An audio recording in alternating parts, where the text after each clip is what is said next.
Ano mga squad, kamusta kayo? Sabihin na mga squad, pag-uusapan po natin ng mga bagay na mapapansin mo sa isang lalaki kapag gustong gusto ka niya.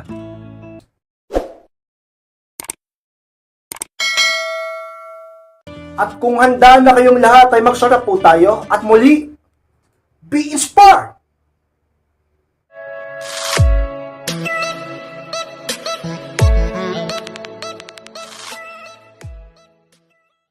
At ang unang bagay na mapapansin mo sa isang lalaki kapag gustong gusto ka niya is araw-araw may message sa'yo. Max pa yan ang unang bagay na mapapansin mo sa lalaki kapag siya ay gustong gusto ka. Palagi yan ka-inspired, araw-araw yan. Makakatanggap ka ng mensahe sa kanya. Sa text man yan o sa chat. Minsan nga gusto niya tumawag pa sa'yo.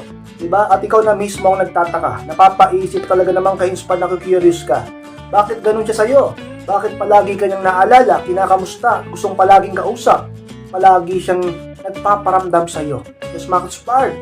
Nararanasan mo ba yan? O naranasan mo ba yan dati sa isang lalaki? O naranasan mo ba yan dati sa asawa mo? O sa boyfriend mo ngayon? Ibig sabihin lang yan, talagang gustong-gusto ka niyan ka-inspired. Sapagkat ka-inspired ang isang lalaki kapag umibig, ang isang lalaki kapag nagmahal o nagkagusto, nagkaroon ng interest sa isang babae at na-attract sa isang babae, ay araw-araw itong pumapasok sa utak niya, sapagkat ang isang lalaki o ang karamihan ng kalalakihan ay mga logical. Ang ibig sabihin lang niyan kay inspired, mas gumagana ang aming utak kaysa sa aming emosyon. Kaya naman kapag kami merong gusto, hindi ito tumitigil sa pagtakbo sa aming utak, tulad ng isang babae na aming nagustuhan. Ganun lang yan kay inspired. Kaya naman huwag ka na magtaka. At talaga namang dapat mong maunawaan at tanggapin ng isang lalaki may gusto sa'yo o gustong gusto ka kapag siya ay araw-araw na nagpaparamdam sa'yo. At kung ganyan nga nangyayari sa'yo ngayon na talaga namang ibig sabihin lang yan kay inspired, merong humahanga sa'yo, siguro napakaganda mo. Yes, Max Spark, sa mga bagay na makikita mo, mapapansin mo isang lalaki kapag siya ay gustong-gusto ka ka-inspired. At ang pangalawang bagay na mapapansin mo sa isang lalaki kapag gustong-gusto ka niya is mabilis siyang mag-reply sa'yo. Yan ang pangalawang inspired. Alam niyo mga inspired, kapag ang isang lalaki gusto ka talaga o gustong-gusto ka, wala siyang sasayangin pagkakataon at panahon para kausapin ka. Kapag ikaw ay nagbibigay ng pansin, atensyon, focus at oras sa kanya, susulitin niya ito sapagkat alam niya na may mga bagay ka rin ginagawa at pinagkakabisihan. Hindi sa lahat ng oras ay makakausap ka niya. At talaga naman syempre, ganun din siya. May mga bagay rin siyang ginagawa. Kaya yung pagkakataon at panahon na magkausap kayo, nagre-reply siya sa iyo, nagre-reply ka sa kanya, susulitin niya yon. Kaya naman napakabilis niyang mag-reply. Susulitin niya yon, bakit? Sapagkat mataas ang interest niya sa iyo. Susulitin niya yon sapagkat gusto kanyang makilala. Gusto niyang mapalapit sa iyo, dumiskarte sa iyo, pagpapogi point sa iyo, pagpapogi sa iyo, at talaga namang ka-inspired magparamdam sa iyo. Kaya sa mga sikreto ng mga kalalakihan na dapat niyong malaman na sinasabi ko sa inyo ngayon para alam niyo na, sapagkat yung ibang babae dyan ay palagi pa rin nagdadalawang isip kung ang lalaki ba ay gusto sila. Sa mga bagay na mapapansin mo sa kanila kapag gusto ka talaga, mabilis siyang mag-reply sa iyo, sapagkat kapag ang isang tao o isang lalaki ay mababang interest sa iyo, hindi masyadong malakas ang attraction sa iyo, hindi ka palaging naisip at hindi ka talaga gusto o hindi seryoso sa iyo, kahit na ano pa mang mangyari, minsan nga hindi siya nagpaparamdam sa iyo, hindi siya nagme-message, yun pa kaya mag-reply ng mabilis. Pero pag ang isang lalaki lagi nagpaparamdam at napakabilis na pang mag-reply sa iyo, ibig sabihin lang yan ka-inspired, gustong gusto ka niya.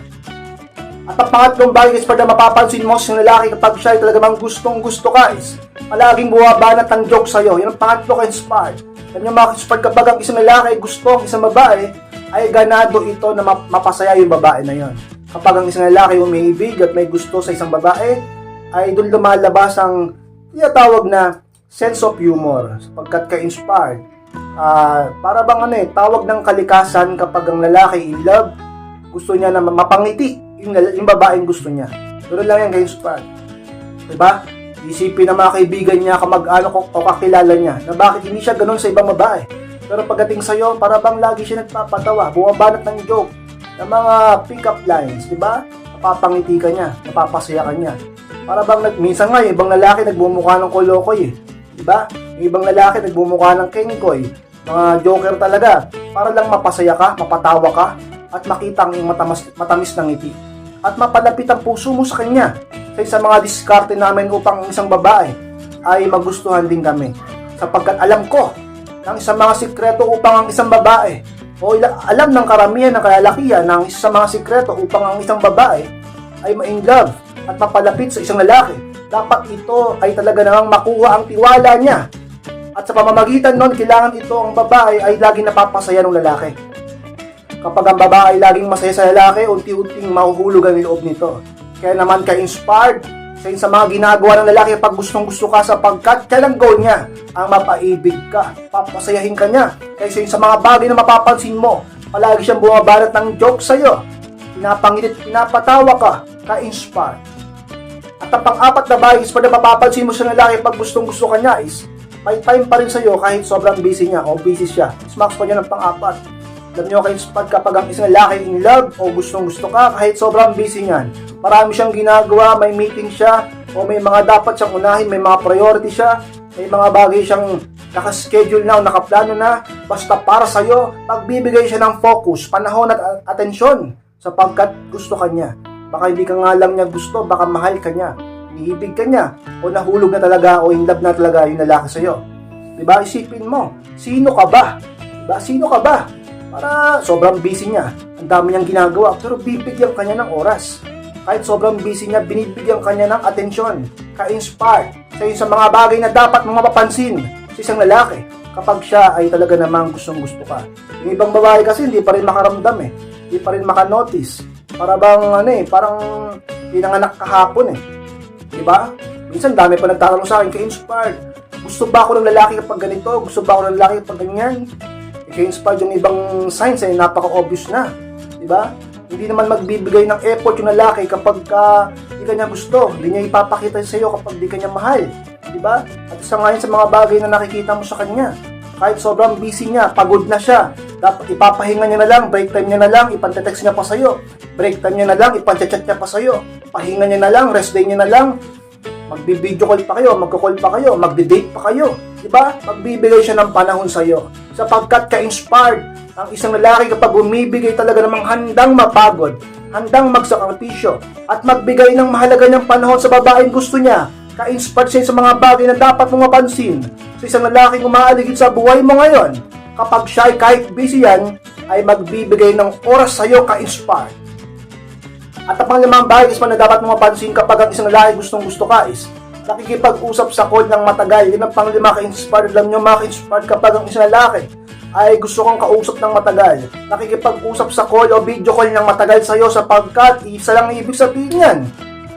Malaking interest niya sa'yo, malaki ang pagkagusto sa'yo, o kaya naman talagang mahal ka na. Diba? Lahat naman tayo mahalagang oras natin Lahat naman tayo may kaartihan sa katawan. O aminin mo, ako may kaartihan ako, may kaartihan ka din. Sa paanong paraan? Bakit ka magbibigay ng panahon sa isang tao na wala ka namang interest? Bakit naman bibigay ng oras o panahon sa isang tao na hindi mo naman gusto? Diba? Kaya naman kapag ang isang lalaki ay talaga namang ka-inspired, binibigyan ka talaga ng panahon, effort, para kausapin ka ng matagal, kinikilala ka, nilalambing ka, nagbumabanat sa iyo ng mga joke at mga pick-up lines, makausap ka sa call, kahit matagal okay lang, kahit may gagawin siya mamaya okay lang, kahit busy yan okay lang, makausap ka lang ng matagal sa call. Ganyan ba ang lalaki ngayon sa buhay mo? Ganyan ba ang manliligaw mo, ang kaibigan mo? Ang lalaking wala kang label, ang lalaking ka-mutual understanding mo, ang boyfriend mo, ang sawa mo, kapag siya hindi makatiis, natawagan ka, kausapin ka, at hindi siya nakukontento sa sandaling usap lang. Gusto niya matagal kang makausap, sa call man yan o kahit saan man, basta makausap ka, talaga namang mahal ka niya, o gustong gusto ka niya. At isa yun sa mga bagay na dapat mo mapansin ka-inspired sa isang tao, isang lalaki, kapag gustong gusto ka, ka-inspired. At ang pang-ano bagay is pag napapapansin mo sa lalaki pag gustong-gusto ka niya is palagi nagpapasikat sa'yo. Yan ang pang-anim ka-inspire. Alam nyo maka-inspire kapag ang isang lalaki ay in love, ay lumalabas talaga ang pagkalalaki. Talaga namang bilang isang lalaki, alam ko yan dahil talaga magpapasikat talaga. Dahil gusto niya yung babae na yun Diba? Bakit naman magpapasikat ang lalaki sa babae na hindi niya naman type, o hindi naman niya gusto, wala siyang interest, diba? O hindi niya mahal. Siyempre, doon siya magpapasikat, magpapakitang gilas, magyayabang, magmamataas pa nga Diba? Talaga namang magpapakitang believe yan sa'yo kapag siya ay gusto ka. Dahil gustong magpapogi points, diba? Gustong magpakitang gilas at humanga ka sa kanya. Siyempre, alam ng lalaki yan dahil ang babae, nagkakagusto yan sa isang babae, sa isang lalaki, nakahanga-hanga. Kaya naman, yun, ginagawa nila. Di ba, inaalam niya kung anong gusto mo. Tinatanong ka niya, saan mo gustong kumain, anong gusto mo sa lalaki, anong type mo sa lalaki, sa ano yung paborito mong kainin, saan mo gustong pumunta, anong paborito mong kulay, anong paborito mong number, at kung ano na pang mga tinatanong sa'yo para lang mapaghandaan niya kung paano siya magpapasikat sa'yo kay Inspired. O kung maka-Inspired, magkakonekta yan. Yung mga tanong-tanong na lalaki sa'yo, inaalam niya yung mga gusto at ayaw mo. Para handa siya, anumang oras na magpasikat sa'yo. Lahat ng gusto mo gagawin niya yan. Lahat ng ayaw mo iwasan niya yan. Para lang talaga namang ka-Inspired ay mapabilib ka sa kanya. Sa mga bagay, talaga mapapansin mo sa lalaki, palagi siya nagpapasikat sa'yo. Alam mo na yan, ka-Inspired, mapapansin mo yan. Isang lalaki, ang ibig sabihin yan ay malaki ang pagkagusto niyan sa'yo, ka-Inspired. At ang pangpitong bagay na mapapansin mo sa lalaki pag gustong-gusto ka is, gusto ka palaging ilibre. Yan ang pangpito, ka-Inspired. Kapag ang lalaki ay gusto ka palaging ilibre, ilabas, kumain kayo sa labas, o kaya naman para bang gusto ka niyang palaging sabihin niya na, kahit tayo sa labas, manood tayo ng sine, libre kita, ano bang gusto mo, saan mo gustong pumunta, sagot ko na. Diba, ibig sabihin lang gustong-gusto ka. Kasi sa mga paraan nila, yung libre-libre na yan, libre ka niya sa ganyan, kasi sa mga paraan para makasama ka, makilala ka, makadiskarte sa'yo, manligaw sa'yo, at talagang maparamdam sa'yo na gusto ka niya, at maramdaman din niya kung hanggang saan na siya sa puso mo. Ganun lang yan kayo, Inspired. Ganyan ba ang lalaki ngayon sa'yo? Ang boyfriend mo, ang asawa mo, kahit sino man, manliligaw mo, sino ba yung lalaki na yun sa buhay mo ngayon? Diba? Handa ka niyang gasusan, handa siyang gumastos ng pera, diba? Handa siyang maglabas ng salapi para lang talaga namang magkaroon kayo ng date o bonding. Handa siyang ilibre ka. Wala sa kanya yung yung magagastos niya. Anong mahalaga sa kanya? Ang mapalapit sa iyo, ang makilala ka, ang mapaibig ka, ka-Inspired. Kasi sa mga bagay na dapat mong mapansin, maisip at mamuni-muni sa sarili mo, bakit palagi niya akong nililibre? Bakit palagi siyang gumagastos ng pera sa akin? Minsan sinusurpresa pa ako, nare-regaluhan pa ako, ginagastosan ako. Ibig sabihin niya ka-Inspired, gustong-gusto ka niya. Hindi lang gusto, kundi gustong-gusto. Gano'n ba kahirap kumita ng pera ngayon? Di ba napakahirap kumita ng pera ngayon? Pero handa siyang ilibre ka, saan man, para sa'yo. Dahil gustong-gusto ka niya, ka-Inspired.